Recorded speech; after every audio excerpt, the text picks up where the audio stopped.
This is Crash from Shadow Team Airsoft.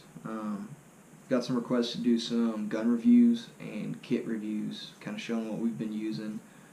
I know myself, I'm going to try to get this video out soon.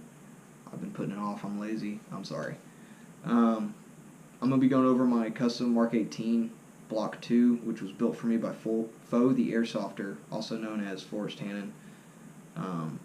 He's a great V2 tech. He's learning on V3 soon. I'm hoping he can do another Titan build for me in an AK platform this time. But I'm more than happy with this gun. So, we'll get right into it. This is my Mk18. I have it in VFC receivers with a VFC gearbox. They're probably the easiest to work on. Plus that's what Foe's likes, so I'm going to keep my tech happy and pick what he likes. Front end, I've got the 9.5 inch Daniel Defense Magpul rails in the burnt bronze. This is the true Block 2 look, so that's what I went with. Up front, I've got Troy flip-up sights, metal. On a 45-degree cant, I have an Enforce WML. I love these lights. This is the real one. They sell a reproduction one for about $50 at ACS, and they're actually pretty cool. I might actually buy a couple. Actually, I can show you real quick. This is another one of our teammates. It's off his gun. And fake, real. They look pretty close. So up front I have a PTS Griffin Armament 51 tooth QD suppressor. I have the matching Mk18 SD suppressor for it. I don't really play with it on though, just because it makes my gun about this long, and I like the short, nice, compact look. I don't know where I got this grip from. I'm pretty sure it's an Echo 1 grip, because it's the ones I include with the XCRs.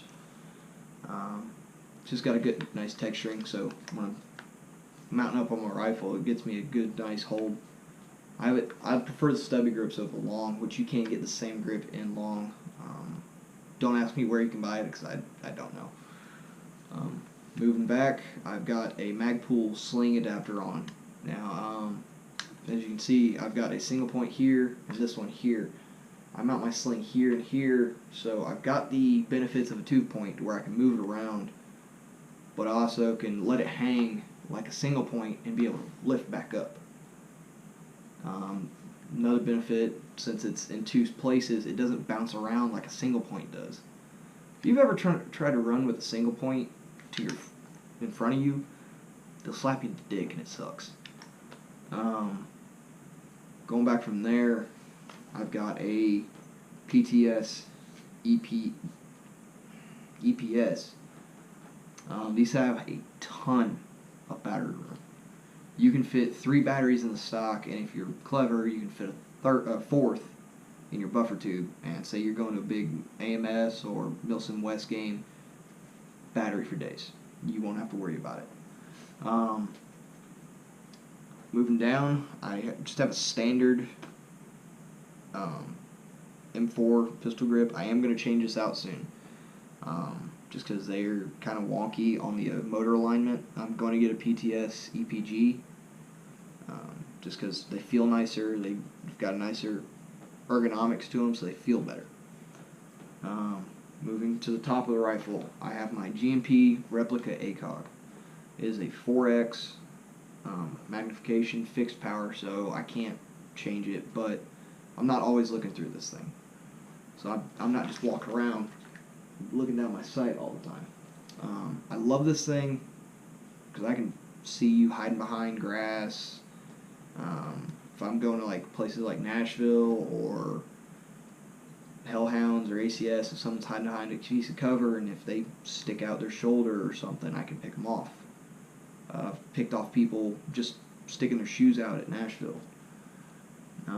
It does have iron sights on the top, and I do use those when I'm walking around because it's easier to look through an iron sight and shoot through that faster than it is to lift my rifle all the way up find my scope, find my reticle, and find what I want to shoot at.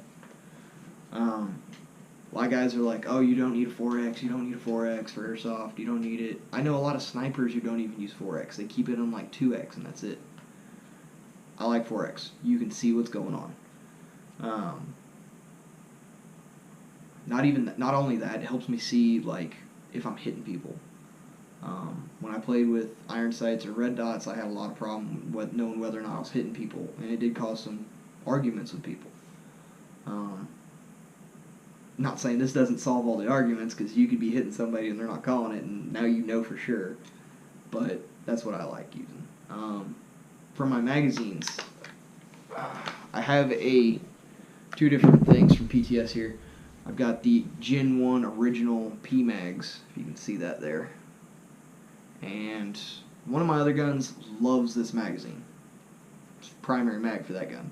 It's kind of my display mag for my Mark 18. What I normally run are these PTS EPMs, and these things are awesome. I have not found a gun that doesn't feed them properly, and they feed almost every round, if not all of them. The only gun that I can say will not feed all the rounds is my PDR, and that's because of the way the feed ramp's designed. It'll always have about 10 rounds left in the mag.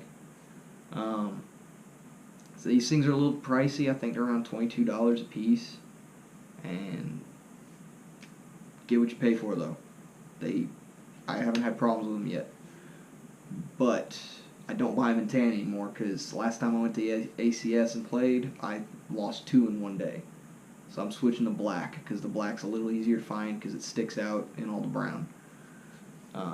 Going from there, on the inside the VFC gearbox, there are 14-to-1 tooth gears from SHS. Forrest shimmed them with Prometheus shims for me, and it's a stock VFC spring. From there, it's a Lonex compression kit with a SHS lightweight piston, the 14 tooth metal rack. And I know Foe's going to watch this video and be like, you're wrong. Comment in the section below. Fix me.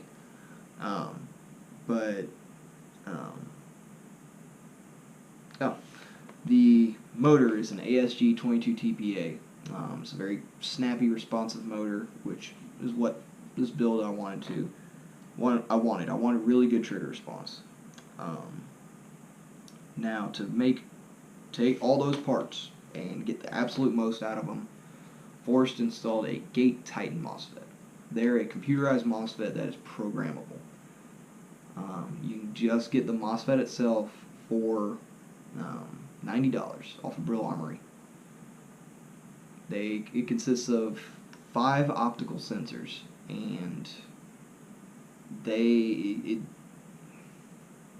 only way to describe it is it's a HPA trigger sensitivity for an AEG. You will get the absolute most out of an AEG with a Gate Titan.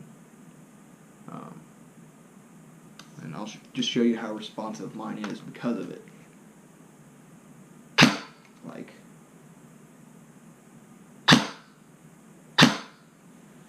So it's very, very responsive. I could probably push it more if I'd gone 13-to-1s and maybe a 28 TPA, but I went with what Foe recommended for me, and this gun has exceeded anything I could have asked for. Personally, I really don't have much to complain about this gun, other than the fact that the motor grip, I don't like it too much just because I don't like standard motor grips. Barrel and bucking. Barrel and hop up, all that. I have a standard black rotary style hop up from VFC right there. The barrel is a standard brass barrel. I'm pretty sure it's a VFC. I am going to get a Prometheus EG barrel. Just because good quality barrel. I'm going to go with a 280 millimeter or 300, depending on which one I can get more easily. And then, as of right now, I have a Crytek Orange, just regular Crytek bucking. I'm pretty sure I got that out of my LMG, but they're good buckings. I do fairly well out to 220 feet with .28s. But I'm looking to get a little bit more distance out of it. I'm going to try to do that with a Magpul 60 degree. Hopefully I'll be able to hit more about 230, 240, upwards of 250. So that wraps up my build. If you guys got any questions, comments, maybe recommendations for me, please critique the video and let me know what you think.